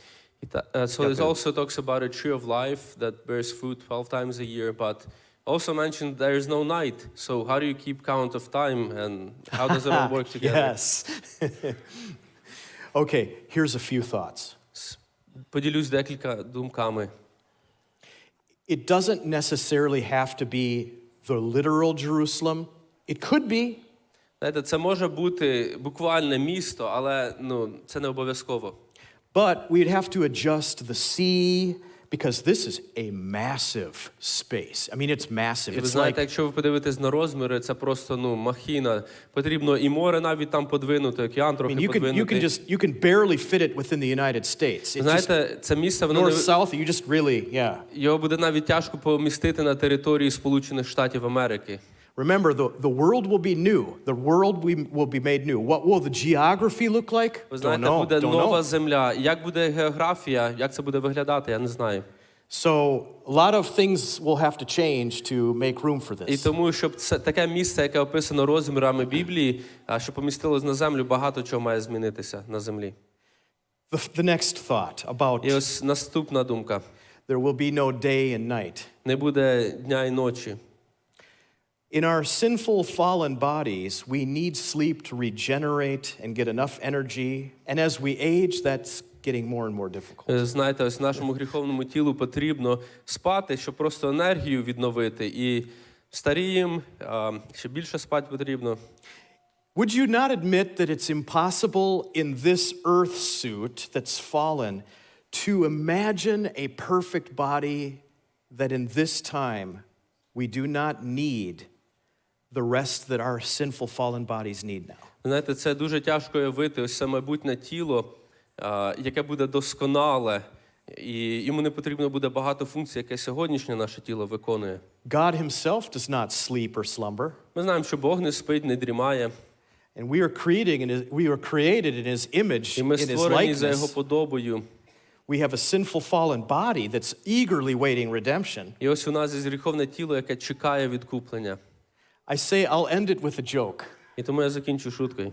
Imagine how much more we can get done in those days than we can get done now. Уявіть, наскільки більше всього ми можемо зробити в ті майбутні дні, чим те, що ми можемо зробити зараз в наших тілах. Look, there's a lot. You're putting your finger on some really difficult questions because it's up to the very limited information that we have in the Bible. I will close with this statement. І ось ви звертаєте увагу на такі речі, які дуже тяжко нам навіть розмірковувати в наших обмежених тілах. Eye has not seen, nor ear has heard Око не бачило і вухо не чуло. what the Lord has prepared for those who love him. Щодо того, що Господь приготував для тих, хто любить Його. And who are called according to his purpose. І хто покликані за Його цілями. The moment that starts is with salvation here right now. І ось це починається з спасіння сьогодні. And it continues well into eternity with exactly what your І observations воно are. продовжується вічність і буде зачіпати ось ці речі, за які ви запитували. Compare that to the non-believer Порівняйте це з невіруючими, who has to settle Кому потрібно просто погодитися for the best this world has to offer, з найкращим, з тим, що цей світ може запропонувати, which will come to an end. і яке закінчиться. Who's the fool now? Ну і хто глупець? And I say that just as you witness to your non-believing friends. Я говорю просто, щоб як ви можете свідкувати своїм невіруючим друзям. Think about it this way. І що подумаєте, це подивіться з іншої сторони. If we're wrong, Якщо ми не праві, якщо ми не праві, we all die, and then everybody just kind of goes to the grave and nothing happens, or we just move on to the afterlife somehow according to somebody's belief of the world. дивіться, ми помираємо і нас хоронять, і потім нічого нема після смерті. If we're wrong, Якщо ми не праві. if we're right, Але якщо ми праві, the non-believer невіруючі will suffer eternal damnation in hell. будуть страждати в вічності. And всю we get вічність. everything that you just said. А ми отримаємо все, про що ви не згадали. Either way, Все одно ми це отримаємо. we win. І тому виявляється, що ми виграємо. So I say to my non-believer, Тому я говорю моїм невіруючим друзям, who's the fool? знаєте, хто глупець? That's my style, and I'm not asking you to be direct like me. Це мій стиль. І But you can вам do не this- потрібно мене копірувати. You can do this in a defensive way and say, maybe I'm crazy, but I can't see it any other way. I win Можна either way. сказати, можливо, я насправді безумний, але я по-іншому не можу бачити, дивитись на світ. Students, your friends will believe in evolution. Дивіться, студенти, ваші друзі будуть вірити в еволюцію. If we all die, Якщо ми всі помираємо, that's it. це все. But if you're right and there is a heaven and hell, Але якщо ви праві і є рай і пекло, you win either way. They don't. ви виграєте. В They're будь-якій gambling with ситуації. their soul way more than you are. Вони граються своєю душою набагато більше, чим ви. That's dilemma transfer. І ось це така дилема, яку можна передавати. Thank you for indulging me in that. Дякую, що ви sidetrack. знову зачепили одну з моїх таких струн душі, які мені дуже цікаві. Переходимо далі. Сестра Вера, будь ласка. Как вы думаете, когда будет восхищение, это будет видимо или нет? Если видимо и если невидимо, ведь это большое количество людей, будет паника. И вообще, какая реакция, ваши мысли? So about the rapture, you think is it going to be something visible or kind of hidden? And either way, a lot of people are going to be gone. Is there going to be panic? What's going to be the... Oh, I love this question. Це моє улюблене питання. Several thoughts. З декілька думок. We know there's a trumpet that's supposed to sound. Ми знаємо, що має прозвучати труба. Now, there were Звук many, труби. they sounded trumpets for many different reasons throughout the Bible І ми times. бачимо, що в Біблії звук труби виконувався по самих різних причинах. If the trumpet is sounded, and if anyone could hear it, it's going to be the believers only. І якщо буде звук цієї труби, то почують тільки віруючі. Second thought. Наступна думка. So the non-believers won't hear the trumpet. I don't Тому think so. невіруючі, вони не My почують цей opinion. звук труби, який буде для віруючих. Це They'll моя have думка. to, someone's going to have to explain the disappearance І ви знаєте, комусь прийдеться пояснювати світу, що пропало багато людей. But if you're watching in the modern pop culture right now, Якщо ви слідкуєте за цією поп-культурою зараз, you'll see versions of the rapture or disappearances in movies, ви бачите деякі версії зникнення людей або піднесення в фільмах. and even some of the people are saying that UFOs will abduct some of these crazy Christians І дехто навіть каже, що прийдуть інопланетяни, заберуть цих because they сумасшедших stand in the way віруючих, of progress. тому що вони не дають прогресу розвиватися. Marvel Comics released a movie recently called The Avengers. Недавно вийшов фільм Avengers, And the villain clicks his finger, і там є один із злих героїв, який просто щелкає пальцями, and half of the universe becomes powder. і половина всіх живих людей перетворяються в таку пиль. So already the world is starting to conceptualize like a massive disappearance. І ось тому ми бачимо, що світ вже починає давати деякі ідеї оцього такого зникнення цілих мас. Oh, they'll have their excuses. У них будуть їхні пояснення. They'll have their explanations. В них буде що сказати. Look how crazy things are getting right now. І подивіться, які божевільні речі зараз трапляються. Watch this, because as we move forward, this craziness around the world will continue. І ось як з продовженням часу це божевілля, воно буде ще більше зростати.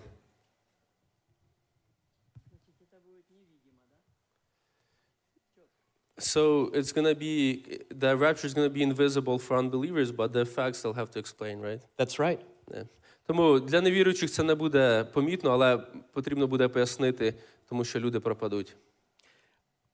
If you're a non-believer and you're flying in a plane, Ви летите в літаку, both of the pilots are believers, і ваші пілоти обоє віруючі, and they get raptured, і їх підхоплення Господь забирає. dial 1-800-TROUBLE. It's just a joke. Dial 1-800-TROUBLE. Okay, it's just a joke. На trouble. Добре, наш домовлений час витікає. Ми продовжуємо. Продовжуємо.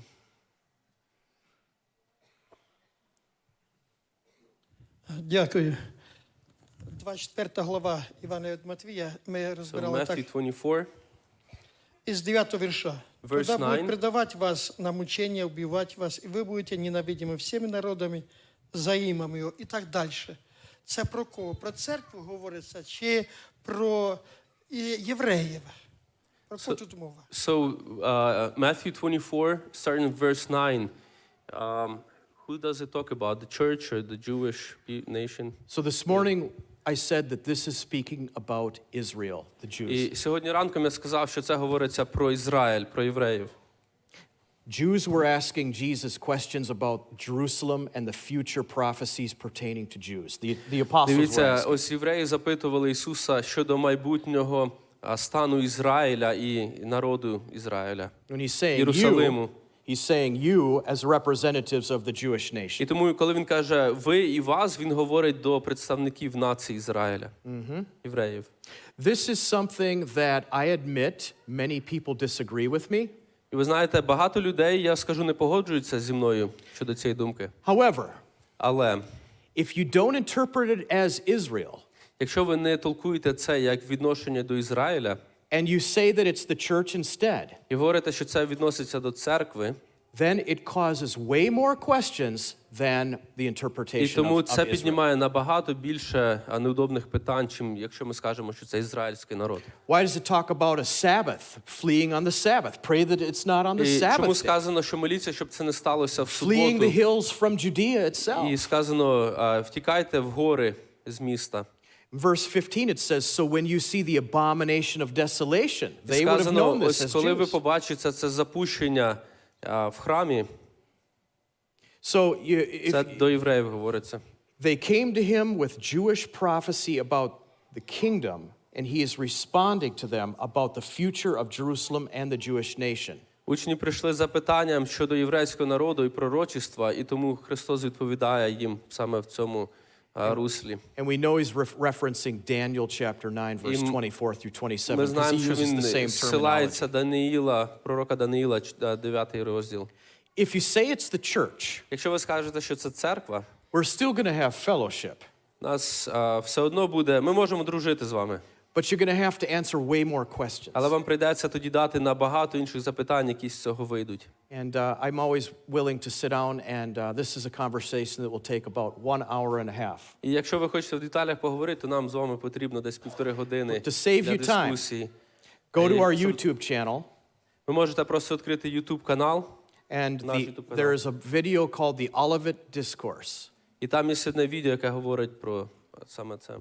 And if we had some Ukrainian І translators, якщо в нас вже з'являться українські перекладачі, це в українській мові, we could have that in Ukrainian also. і, звичайно, багато українців зможуть почути те, що ми вчимо Feel free на to цю тему. volunteer. Тому запрошую волонтерів допомагати нам. Olivet Discourse, YouTube channel. І ще одне запитання можна? Ну, давайте Коротенько потім. дуже. One more Откровення, 13 глава, 7 вірш. Revelation chapter 13, verse 7. І дано було йому вести війну со святими і побідіть їх. Якщо церква буде взята вже від землі, то які ще святі залишилися, що Бог їх не міг взяти із землі. Чому він не взяв святих із землі? So it talks about somebody will have a power to fight the saints, right? So if this happens after the rapture, why would saints be there, and why wouldn't God take them? Because we just talked about people can come to Christ in the tribulation, and are they not saints as well? Ми вже говорили, що люди можуть прийти до віри в часи великої скорботи, і вони також є святими. They came to Jesus during the tribulation. Вони повірили в Ісуса під час скорботи. And look, verse 7. Подивіться 7-й віршик. They have no restraining ability. У них немає ніякої такої стримуючої сили. It was allowed to make war on the saints and to conquer them. Йому дано владу воювати і завоювати святих. They have no power over the system. У них немає ніякої сили проти системи у святих. The beast and Babylon are given the most of the power of the nations, but І ось звір і Вавилону дано майже всю владу над націями. the power of the gospel still saves people. Але ось сила Євангелії, звістки Євангелії, все одно спасає людей. That's what I believe. Це в що я вірю. One last question, if I may. Go ahead. Oh, right here.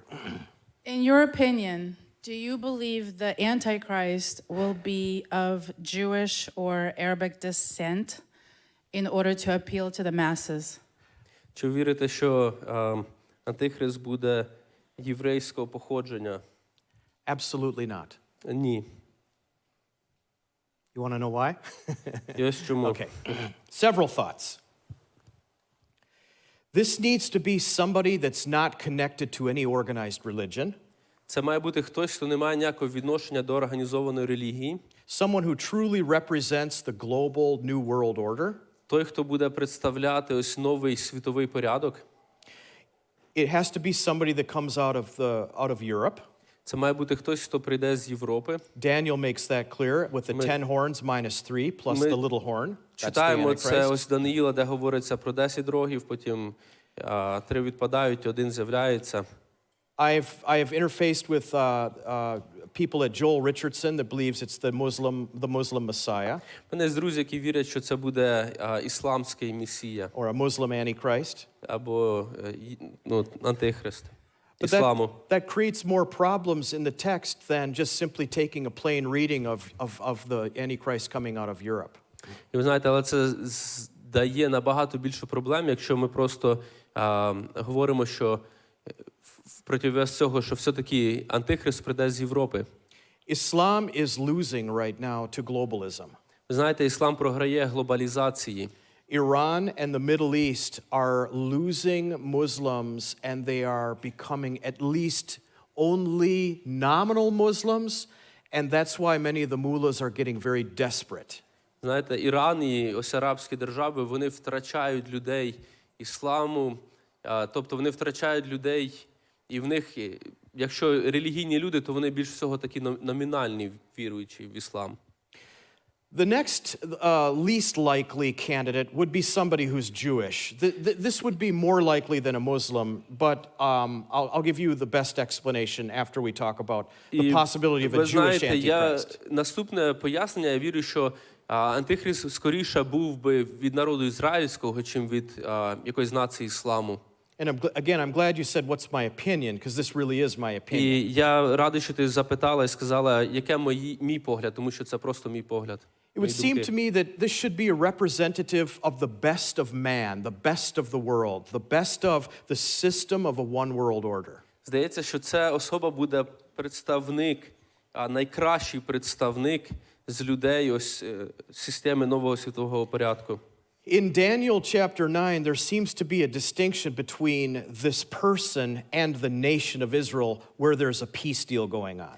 Ви There's a знаєте, distinction ми з between the... Даніла бачимо, що ця особа Антихриста і нація Ізраїля, вони там розділені, і тому між ними може бути створений мир. When Daniel talks about the nations and the little horn that he's to come out of, it's really implied, in my view, that this is not from the nation of Israel or the Jewish people. І тому, коли Даніл говорить ось про ці роги і про маленький рог, який виходить, він не говорить там про націю Ізраїля. So I'll briefly go through the timeline, and since this is the last question, maybe this is a good way to tie things up. І ви знаєте, я швиденько пройду цю хронологічну лінію часу, і можливо, тому що це одне останнє питання, це буде добре так підсумувати зараз все. The church is raptured. Церква буде підхоплена. It's been restraining a lot of evil. І вона утримувала багато зла.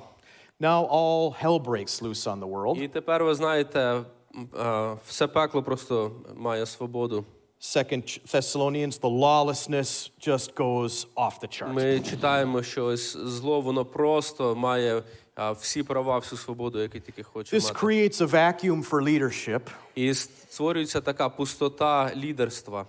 Somebody that needs to share the values of all of this lawless culture. І хтось має бути той, хто цінить і розділяє цінності цієї всієї безбожної, гріховних культури. We believe that person will come out of Europe where globalism began anyway and the New Ми World Order віримо, began що anyway. ця особа прийде з Європи, де і глобалізація розпочалася. He'll sign a deal with Israel. Він підпише домову з Ізраїлем. Israel will already be global enough to embrace it. Ізраїль також буде в своїх поглядах дуже глобальний, щоб погодитися. First 3 years will go fine. Перші 3 роки буде все дуже добре. Within the middle, І в середині, 3.5 years, після 3,5 років, he betrays the Jews. він зрадить євреїв. The Jews flee. Євреї будуть тікати. That's the abomination of desolation referred to in Matthew І 24. оце, про що говориться, про запущення нечистоти, що ми читаємо в Матфія That's the 24 worst розділі. half of the tribulation. That's the latter 3.5 І це years. остання страшніша частина скорботи. Jesus comes back. Ісус Христос It says повертається. in Matthew 24, he cuts those days short because of the sake of the elect, the people of Israel. І ось ми навіть читаємо, Христос каже, що ті дні будуть скорочені заради святих вибраних. The resurrection of the righteous that died during the tribulation, the Old Testament saints come to life. І ось буде воскресіння святих Старого Заповіту і тих, хто померли під час All those that скорботи. are alive on earth that embrace Jesus І також всі ті, хто живі на землі, які прийняли Ісуса, go into the millennium with Jesus as the king. ідуть в тисячолітнє царство і з Ісусом як їхнім царем. The church has already been raptured with brand new І bodies. ви знаєте, церква вже буде підхоплена, у віруючих будуть нові тіла. The Bible says we will rule and reign with Jesus in І Біблія several каже, places. що ми будемо царювати і правити з Ісусом. Isn't it ironic that the world wants population reduction? Ви знаєте, чи не є це так іронічно, те, що світ хоче поменшити населення земної кулі? Well, they're going to get that in the І tribulation. ви знаєте, це якраз те, що станеться під час скорботи. Much more than they thought. Набагато більше, чим вони планують. Isn't that ironic that they wanted climate control? Знаєте, вони також хочуть впливати на клімат. Jesus is going to provide the perfect department of the Environmental Protection Agency of Jesus Christ will happen in the millennium. І ви знаєте, Ісус Христос зробить це все досконалим. It's ironic that everything the world wants right now, Ви знаєте, все, що світ сьогодні хоче, and they say no to God. але вони кажуть, We don't want the Bible. ні для Бога, ми не хочемо Біблію, Narrow-minded. нам не цікаво. Everything they want Все, що вони хочуть. is essentially already found. They're looking for Jesus and they don't even know it. Знаєте, вони насправді шукають Ісуса і не знають цього. That's how sad this deception of the devil really is. І це наскільки сумно, ось це зведення, яке йде від сатани. My challenge to you, Regeneration Church, is this. І ось мій виклик для вас, дорога церква. You have been placed in this specific period of time for a reason. Ви поставлені ось цей конкретний відрізок часу для певної причини, по певній причині. You have specific people around you that God has placed. І у вас є конкретні люди, яких Бог дав жити навколо вас. Take risks with people. І ви знаєте, ризикуйте з людьми. I'll give you an example. Я поділюсь прикладом. And I'm going to role play with you. І ми зараз зіграємо певні ролі. I have non-believing family members. У мене є невіруючі родичі. I ask them this question. Я їх запитую це питання. Do you ever think about spiritual things? Ти колись думаєш про духовні речі? I've always wondered where you stood on spiritual things. І мені завжди було цікаво дізнатися, де ти стоїш ось в відношенні до духовних речей. Let them talk. І послухайте, що вони скажуть. Then you start to ask questions. І задавайте питання. Have you ever considered what Jesus said when he said the way, the truth, and the life? Чи ти колись думав про те, що Ісус сказав, що Він є істина і шлях? That's an important statement that has really impacted my life. What do you think about this kind of statement? Знаєш, це наскільки важливо, воно мало просто колосальний вплив на моє життя. Що ти думаєш про це? What do you think about the Bible prophecies about Israel coming to power and the coalition?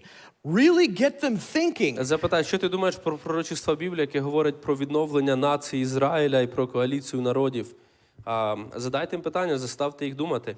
I've had Jewish friends come to faith just because of dilemma transfer І ви alone. знаєте, в мене є знайомі євреї, які прийшли до віри в Ісуса, просто з-за того, що ми задавали такі питання. I've had the Israelis, they say, I thought about what you said, and it was very, I could not get over it. It was very disturbing to me. Деякі євреї мені кажуть, знаєш, я думав про те, що ти говорив, і я не міг не думати про це. Воно дійсно стурбувало мене.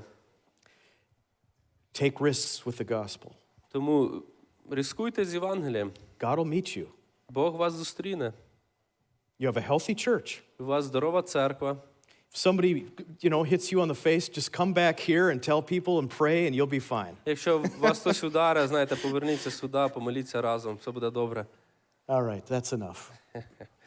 Добре, будемо на цьому закінчувати. Давайте подякуємо брату Михайлу. Mike, thank you very much. This was awesome.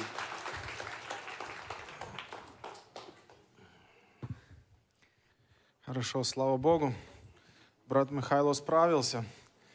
Знаете, я спрашивал его, сколько обычно проходит Q&A. Он говорит, час. Я говорю, знаешь, мы ж баптисты славянские, мы с молока матери, с эсхатологию разбираем. Нам надо 1,5 часа, это вообще семечки. Да. Так что мы благодарим. Thank you so much for coming. Что это время у нас было? Я думаю, что, знаете, вот одну вещь он нас заставит всех сделать, по крайней мере, может, недели 2-3, месяц. Скептикам обратиться к своим объяснениям или к своим доводам, кому-то утвердиться в своих доводах, а кому-то просто начать, может быть, больше изучать эсхатологии в последнее время. Так что у нас есть всем чем заняться. Вот. У нас есть еще общение после этого, так что не расходитесь. Я помолюсь. Наша музыкальная группа протестует, говорит, петь не будем больше, все, хватит. Так что мы их освободим на этот вечер. Мы просто помолимся и попросим Божьего благословения. И еще одно. Давайте мы помолимся за Украину. Да? И мы знаем, что последние новости не очень добрые. И вы слышали, вы много чего знаете. Мы просто помолимся о том, чтобы Господь хранил.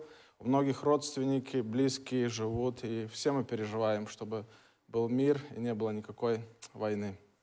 Аминь. Давайте мы помолимся.